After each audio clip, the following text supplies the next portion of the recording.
আমার ওই দিনের ওই ছোট্ট রিহান বাবা এখন টুকু করে কথা বলতে পারে, হাঁটতে পারে, এখন সে বায়নাও ধরতে পারে। তার বাবার কাছে বায়না ধরেছে সে বাহিরে আজকে চিকেন ফ্রাই খাবে।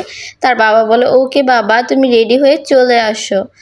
আসসালামু আলাইকুম এভরিওয়ান, সবাই কেমন আছেন? আশা করি সবাই ভালো আছেন। আমি ফারজানা চলে আসলাম ফারজু ডেলি ব্লগ থেকে। আর হ্যাঁ, আমার ব্লগটা পুরো দেখে যাবে আর ফলো করতে কিন্তু ভুলবা না। আমরা মা ছেলে রেডি হয়ে বের হয়ে পড়লাম। আমারও অনেক দিন যাবৎ চিকেন ফ্রাই খাওয়ার জন্য ক্রেভিং উঠে গেছে।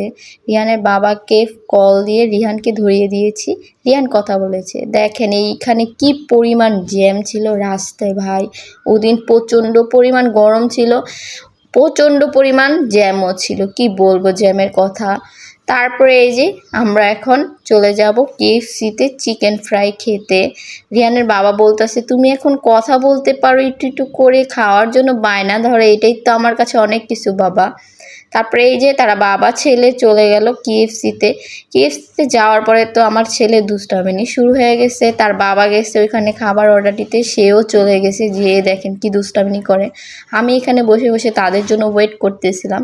তারপরে এই যে তারা আসলো। তাদের বাবা ছেলের ঢং তো শেষই হয় না, যেখানে যায় সেখানেই তাদের ঢং আসে। তারপরে এই যে খাবার চলে আসছে ভাই, 2 বালতি চিকেন অর্ডার দিছে। এত চিকেন কি খাওয়া যায় বলেন তো?